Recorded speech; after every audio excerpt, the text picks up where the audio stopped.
I hosted my brother's reception at my house to save the day. A few weeks later, he tried turning it into his new home. My parents took his side. I took them, so I took them out of my life. Hey, Reddit.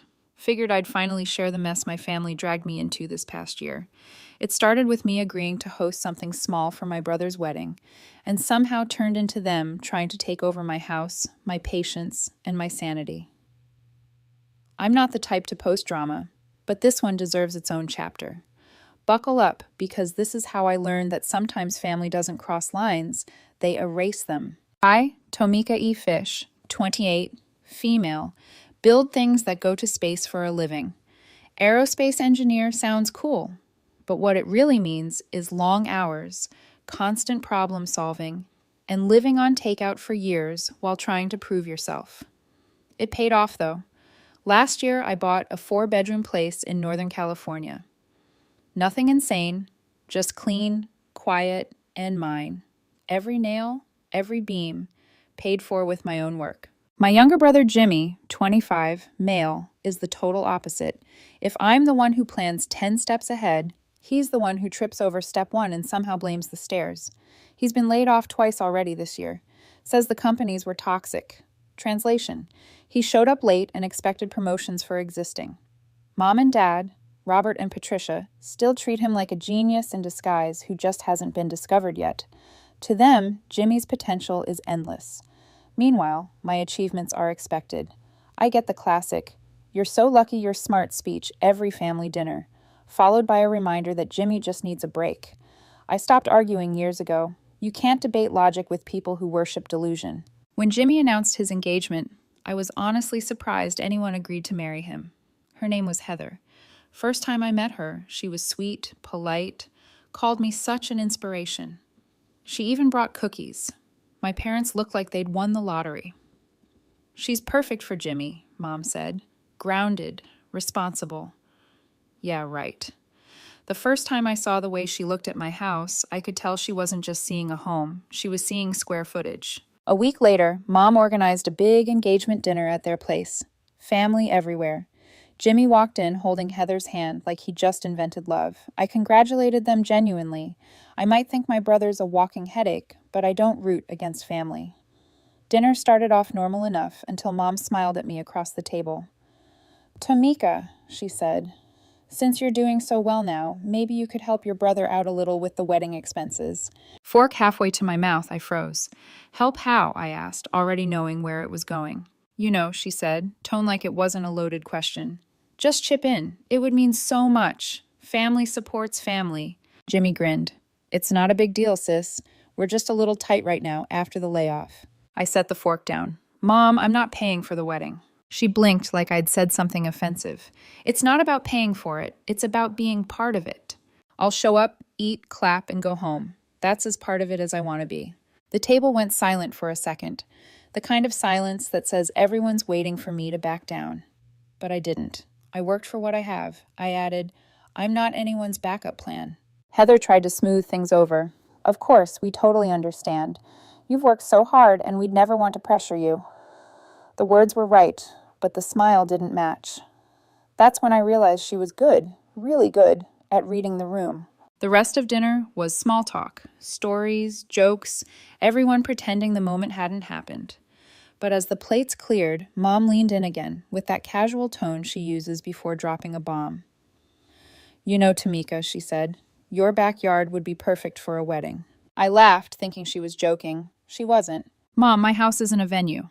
"Oh, but it's beautiful," she continued. "You have all that open space and the patio. It would save them so much money." Jimmy jumped in immediately. "Yeah, sis, that would actually be amazing. Just the ceremony, or maybe both. We'll figure it out." I looked at both of them. "No, I just finished landscaping. I'm not turning my home into a circus."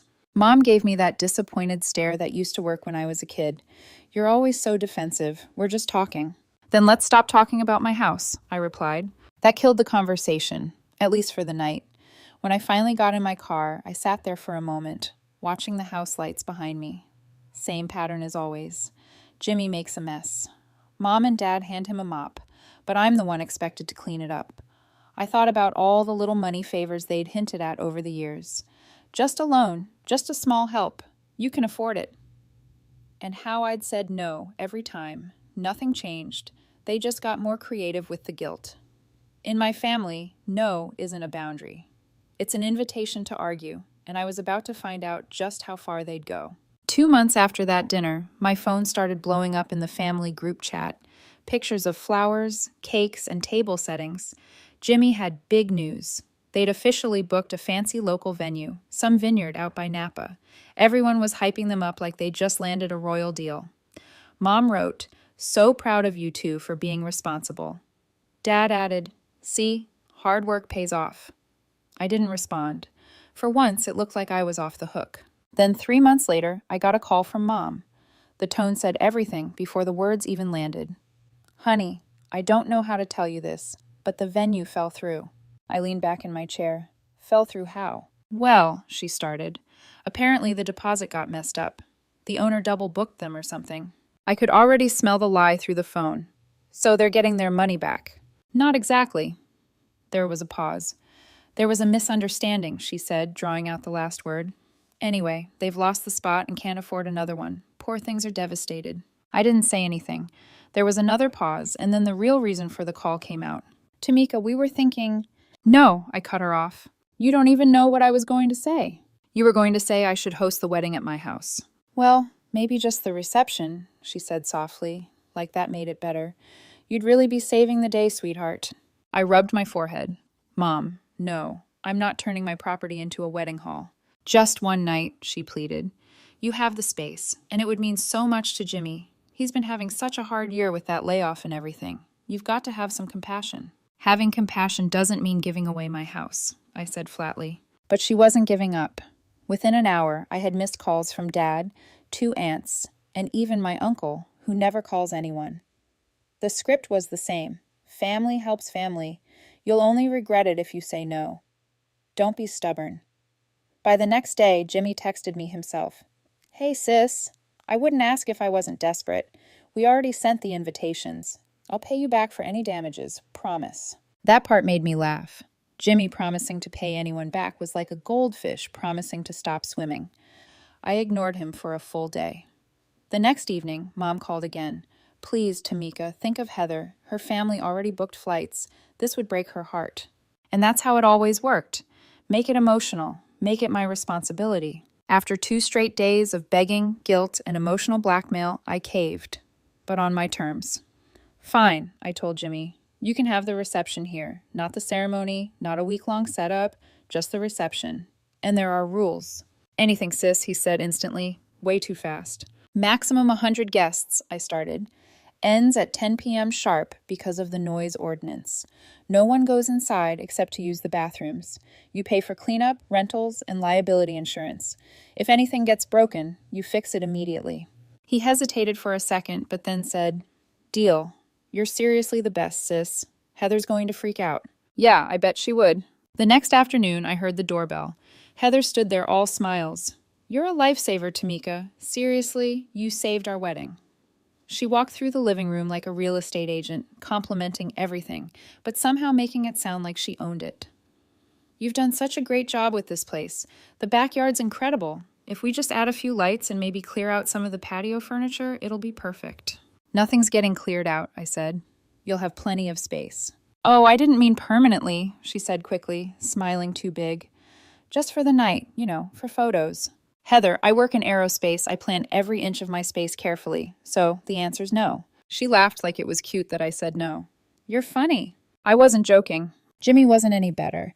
He'd text me random updates about how stressed he was, throwing in lines like, "Man, wish I had your kind of stability," or "You're lucky you don't have to worry about money." It was obvious he wanted me to feel guilty for having what he didn't. I wasn't falling for it. By the end of the month, they had every vendor in the county lined up. Caterers, photographers, florists. Each of them wanted to see my backyard to plan logistics. I started turning them away at the gate. One day, I caught Heather there again, this time with her mom. They were walking the property line with a measuring tape like they were designing a park. "Heather," I called out, "did we forget what I said about permission?" She turned, wide smile still plastered on. "We're just visualizing. Nothing's changing." "Then visualize from the sidewalk," I said. Her mother gasped, like I'd slapped someone. Heather's smile twitched, but she said, "Of course, we'll leave." They left. 10 minutes later, my mom called me. "Why are you being rude to Heather? She's trying her best. You're making this so hard for everyone." That was when I realized this wasn't about helping family anymore. It was about control. I'd opened the door an inch, and they were already trying to drag me through it. And deep down, I knew this was just the warm-up. A week later, my phone started buzzing again. Random relatives asking about my brother's wedding at our house. The first time I saw that phrase, I thought it was a typo, but then it kept popping up. "Can't wait to see the backyard." You guys must be so excited. You guys. I opened Facebook, scrolled through Heather's latest post, and there it was in plain text. "Can't wait to celebrate our big day at our home, surrounded by friends and family." My home, my backyard, but apparently now they're home. I called Jimmy immediately. "Why are you telling people the reception is at your house?" He sounded half asleep. "It's not a big deal, sis. It's just easier that way. I didn't want to stress you with details." "Not stressing me? You're literally making it sound like you live here." He sighed. "You always get so technical about everything. It's just wording, right?" "And wording becomes lies when it's repeated enough," I said, then hung up before I said something worse. 2 days later, I got an email from the caterer confirming final numbers. 192 guests. I thought it was a mistake. I called the company. "Yeah," the woman said cheerfully. "Your brother approved it yesterday. You've got a big crowd coming." I nearly dropped the phone. "No, I approved 100 guests, not 200. She paused. "He said you expanded the list since it's family." "Of course he did." I texted Jimmy. "Why is the guest list double what we agreed on?" He replied 10 minutes later. "Miscommunication. Heather's family is bigger than we thought." "Fix it, 100 maximum." "Come on, sis. People already bought tickets. You can't uninvite them now." "Not my problem." He left me on red. By that point, I was done playing nice. I sent him a message outlining the new rule. No paperwork, no reception. I wanted a one-page house rules acknowledgement signed immediately, basic terms until my lawyer sent the formal contract. When he finally came over, he looked like a kid caught stealing. Heather tagged along, acting bubbly. "You're so organized, Tamika," she said, fake laughing as I slid the papers across the table. "We totally trust you, but if it makes you feel better..." "It's not about feelings," I cut in. "It's protection.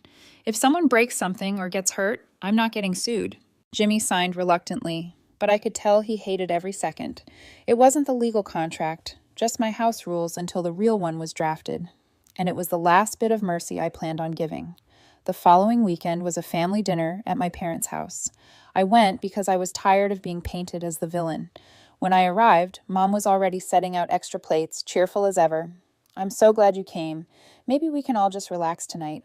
Relaxing lasted about 10 minutes. I was in the kitchen getting a drink when I heard my name from the living room. Heather's voice floated in, soft but confident. "After the honeymoon, we'll stay in the guest room for a bit. It's perfect until we find something." Jimmy laughed. "Yeah, it's temporary. She won't even notice we're there." The glass nearly slipped out of my hand. I stepped into the room. "Excuse me? What did you just say?" Heather froze mid-sentence. "Oh, Tamika, we were just..." "You were just planning to move into my house." Jimmy stood up, hands raised. "It's not like that. It's just for a few months. Rent's crazy right now. You've got extra rooms." "I use them for guests, not freeloaders," I said. Mom came in from the dining room, clearly catching the tail end. "What's all this?" "They're telling people they're moving into my house," I said flatly. Mom's expression brightened. "Oh, that's a wonderful idea. You have so much space, Tamika. It'll help them get started." "Mom, no, I didn't agree to that. Ever." Mom's voice rose. "You're seriously going to make your own brother struggle when you've got 4 bedrooms? I'm not his landlord or babysitter. He's an adult." Heather's eyes welled up like she'd practiced it. "We just thought you'd understand. You're so independent. You've got everything figured out. We just need a little time." "Then figure it out yourselves," I said. That's when Dad spoke up, tone firm. "Daughter, this isn't about money. It's about family. You have a roof. They don't." "They had a roof," I said, glaring at Jimmy. "Then he lost the deposit on another dumb idea, didn't he?" Jimmy's face went red. "That's not what happened." "Really?" I asked. "Because somehow every time you invest in something, it disappears." A beat. "If you think you're moving in afterward, then this reception shouldn't happen at all." The room went dead silent. Jimmy looked at me like he couldn't believe I'd said it out loud. Mom's jaw dropped. Heather sobbed harder. "You wouldn't," Dad said. "Try me," I replied. "I've been more than fair. You all keep pushing push one more time and the answer won't be a warning. It'll be final. No one spoke. The only sound was the clock ticking in the corner. I put my glass in the sink and walked out without another word. They'd already crossed the line. I wasn't letting them cross another. The next morning, I sat at my desk with my coffee and pulled up my lawyer's number.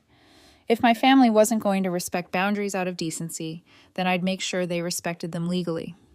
When Thomas picked up, I explained everything, from the reception deal to the moving in stunt. He didn't even hesitate. You need a non-tenant agreement, Tamika, something that states no one has residency rights, storage rights, or any claim to your property. It protects you if they ever try to pull a squatter stunt. Perfect, I said. Write it like they're already planning something. By noon, he emailed me the draft.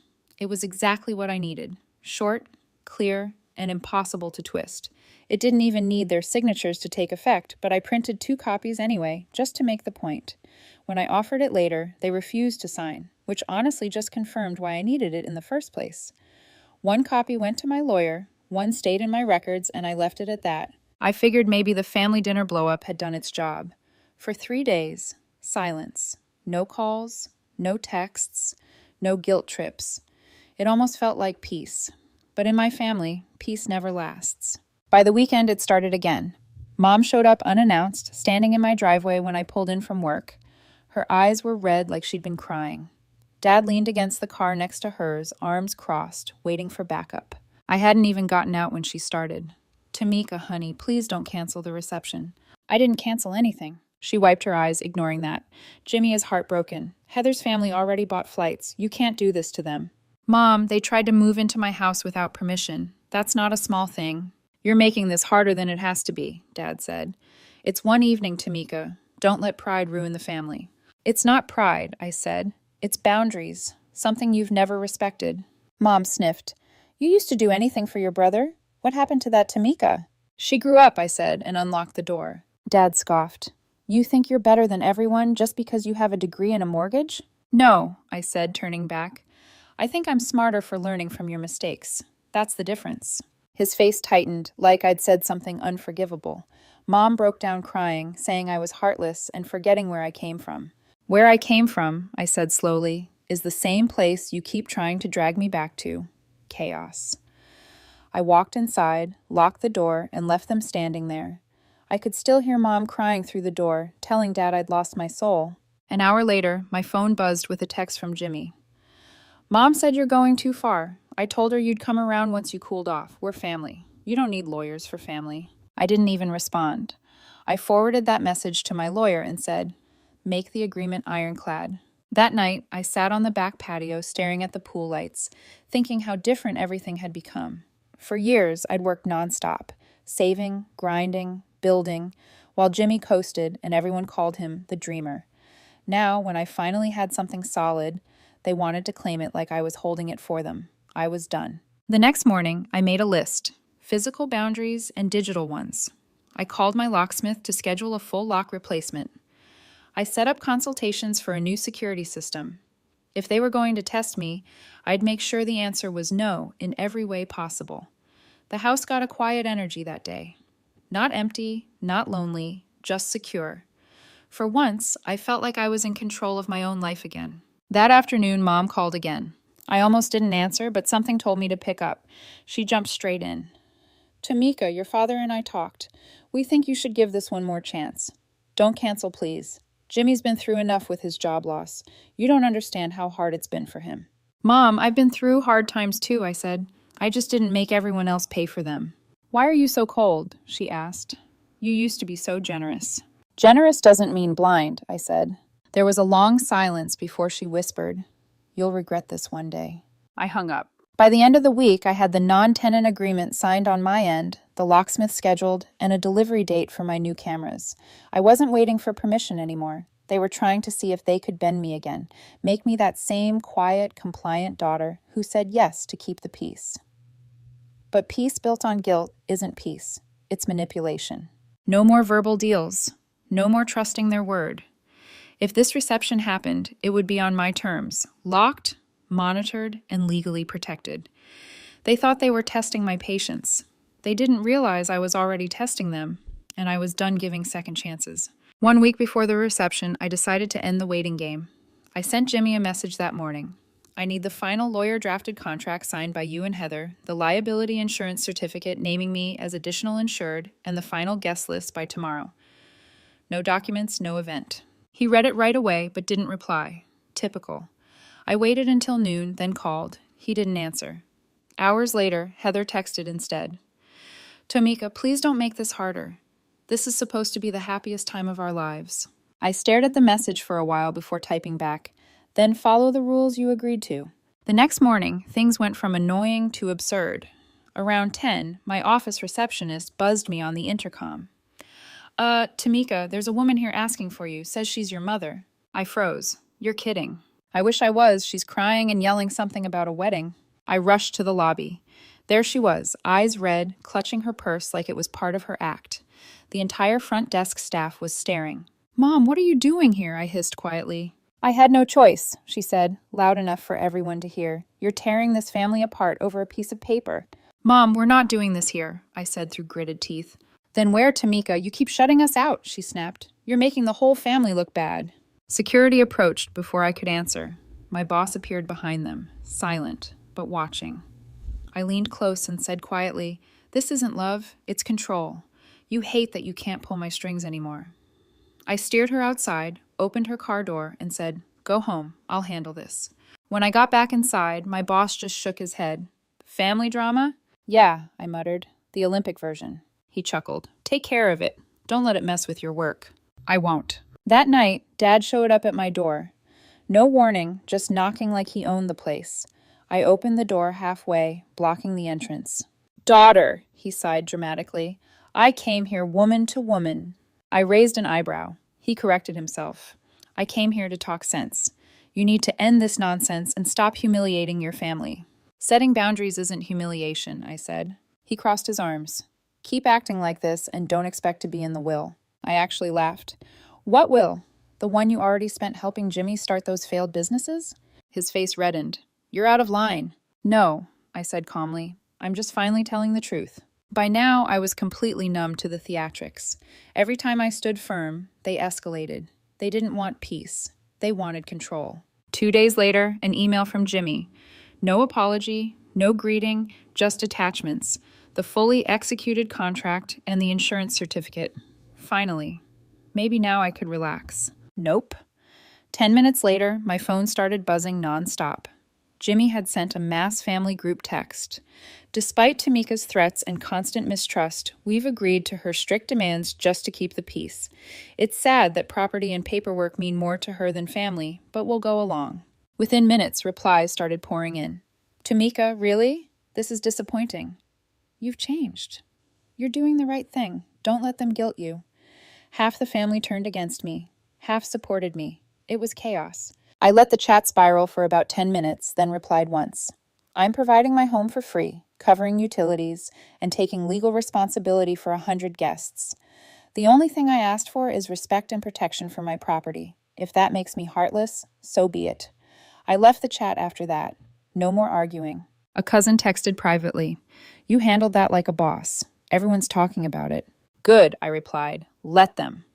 By the next day, I'd made my final preparations. I wasn't taking any chances. I called a licensed private security company and hired 2 off-duty police officers through them for the day of the reception. They'd monitor the gate, check IDs against the guest list, and make sure no one overstayed their welcome. Then I called my best friend, David. I told him the whole situation. He laughed for a solid 30 seconds. Girl, your brother sounds like a full-time headache, he said. More like a lifelong migraine, I replied. David offered to stay with me during the event. Me and Sarah will come over early, help keep things under control. You're not facing this circus alone. Appreciate it, I said. I'll supply food and coffee. You bring patience. Deal. When I hung up, I double-checked everything. Cameras, contracts, insurance, and locks. Every part of me was done worrying. I didn't feel anxious anymore, just calm.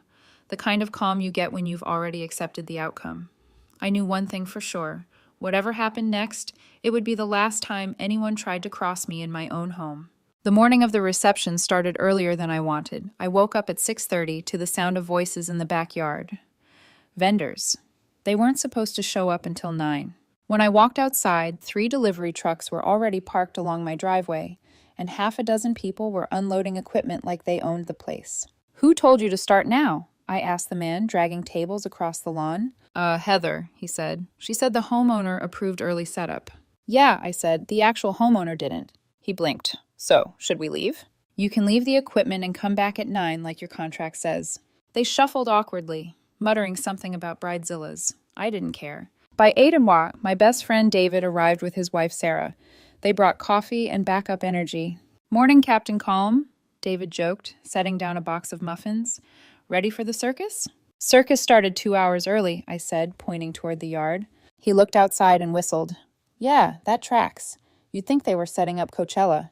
At 8:45, a woman in a headset appeared at my front door. Heather's so-called wedding planner. She smiled like a car salesperson. "Hi, I'm here to set up the bridal suite." "The what?" I asked. "The bridal suite. The bride needs a space to get ready. We're thinking your master bedroom would be perfect." Before I could even reply, David stepped in. "Not happening," he said, calm but firm. "There's a hotel booked for that. You can leave now." She blinked at him, then turned back to me. "Is he serious?" "Completely," I said. Her smile twitched, and she walked off in a huff, muttering something about control issues. By 10, the catering team arrived. They were fine, professional, on schedule. But then came another problem. The chairs. I counted them myself. 150. I'd only approved 100. I stopped the workers mid-unload. "Take 50 back." They showed me an order signed by Jimmy. "He said you changed your mind." Then he lied. "Remove them." They grumbled, but they did it. Next came the sound system. It was massive. Giant speakers, subwoofers, a DJ booth, the works. The noise ordinance in my area was strict. "Who ordered this?" I asked the delivery guy. He shrugged. "The groom said it was okay." David stepped forward. "Nope. Load it back up. They can use their original setup or nothing." By noon, the yard was finally under control again. Every table aligned, every vendor checked. I even took photos of everything for proof. Around 4:03, guests started arriving. The 2 off-duty officers I hired stood at the gate with the guest list.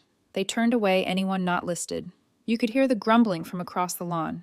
"Wow, Tamika really went full security guard mode," one aunt whispered. Another cousin responded quietly. "Can you blame her? Jimmy's been pushing his luck for months." At least someone got it. By 5, the reception started. And for the first hour, it actually went okay. The weather was perfect. The food smelled incredible. For a brief moment, I thought maybe, just maybe, they'd behave. But peace doesn't last long in my family. At 6:15, I was refilling my drink when I overheard my Aunt Carol say, "So, when are you two moving in with Tamika? Such a nice setup here." I froze mid-step. Jimmy laughed. "Soon as we get back from the honeymoon, it'll be nice to have a real home base," Heather added sweetly. "Just until we get back on our feet. Tamika has been so generous." I set my glass down and walked over. "Funny," I said. "I don't remember agreeing to that." Heather blinked, pretending to be surprised. "Oh, Tamika, I didn't realize you were right there." "Clearly," I said. The rest of the night was tense. People kept sneaking glances at me, whispering. The air had shifted, half the guests siding with them, half silently supporting me. By 9:45, I'd had enough. I gave David a look, and he nodded. At exactly 10 p.m., I went inside, opened the control panel, and flipped the breakers connected to the backyard lighting and sound system. The music stopped mid-song. The lights went out, leaving only the pool glow and a few string bulbs. Murmurs spread fast. "What happened? Did the power go out?" "No," I said loudly enough for everyone to hear. "Reception's over. Thank you for coming. Please exit through the front gate." Guests started gathering their things, some annoyed, others relieved. The officers directed traffic, making sure no one lingered. Jimmy stormed over, face red.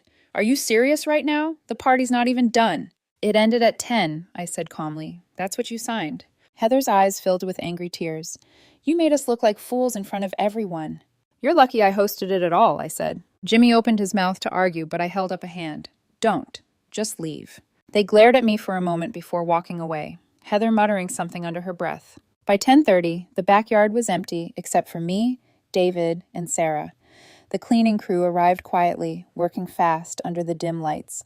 When the last chair was packed up and the last bag of trash hauled off, I locked every door, checked every camera, and stood in the middle of my living room, surrounded by silence.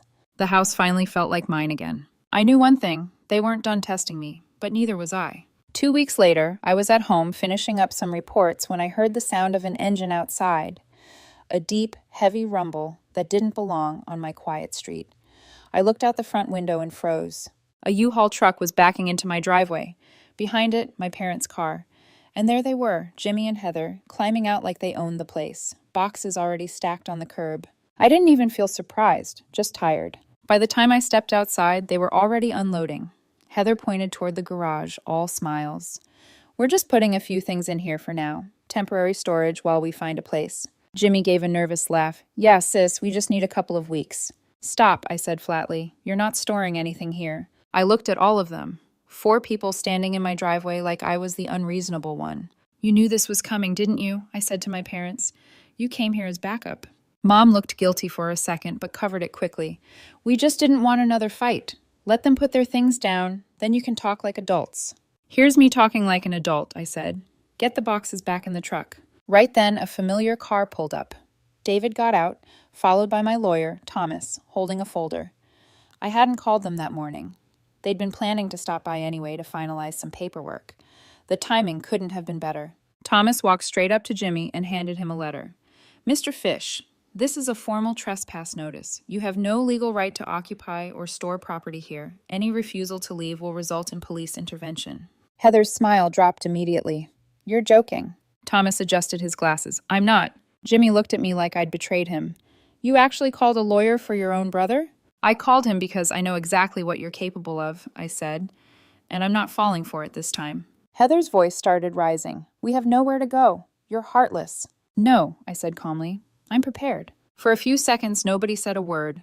Then Jimmy stepped forward, his tone sharp. You think you're so much better because you've got a nice house and some money. You're pathetic. I motioned to the driveway cameras. Keep talking. You're being recorded. That shut him up. When they still refused to leave, I pulled out my phone and called the police. Hi, I said calmly. I have trespassers on my property. I have legal documentation on site. 2 patrol cars arrived within 15 minutes. The officers were polite but firm. They looked at Thomas's documents, confirmed my ownership, and then turned to Jimmy. Sir, you need to pack up and go. You cannot store anything here without permission. Heather tried crying again, but the officers weren't moved. We'll be filing a report if this happens again, one of them said. Eventually, the truck doors slammed shut. Jimmy muttered something under his breath I couldn't catch, and the U-Haul rolled down the driveway. My parents followed in silence. That evening, my phone started lighting up nonstop. Jimmy had taken the drama digital. Tamika threw us out with a lawyer. We have nowhere to go. After losing everything, trying to invest for our future, she made her own brother homeless. The pity parade was in full swing. I didn't post a thing. Instead, I opened my email, attached every single document, contracts, messages, photos, and sent it to the entire family. My subject line, for clarity. I wrote, I offered my property for free and requested legal protection for it. They ignored every rule, tried to move in twice, and today attempted to store their belongings without permission. These are the facts. No emotion, no anger, just the truth. Within hours, replies started rolling in. Aunts, uncles, cousins, some apologizing, others admitting they'd been misled. Jimmy's story collapsed faster than he could type. A week later, word spread that he and Heather had moved in with my parents. Mom bragged about helping the kids rebuild. It lasted less than a month. Apparently, Heather tried selling some of Mom's jewelry online for quick cash. When she got caught, she called it a misunderstanding. That was enough for Dad to finally kick them out. They ended up bouncing between short-term rentals. Then, nearly a year later, I got a message from Mom. Heather left him. Another bad investment. Thought you should know. I read it, then replied simply, hope they both learned something this time. A few days later, Dad called asking for help fixing their roof. I gave him a contractor's number and wished him luck. That was the last real conversation we had. Now the house is quiet again. My cameras hum softly at night, lights glowing over the yard that used to be their fantasy venue. People think standing your ground ruins families.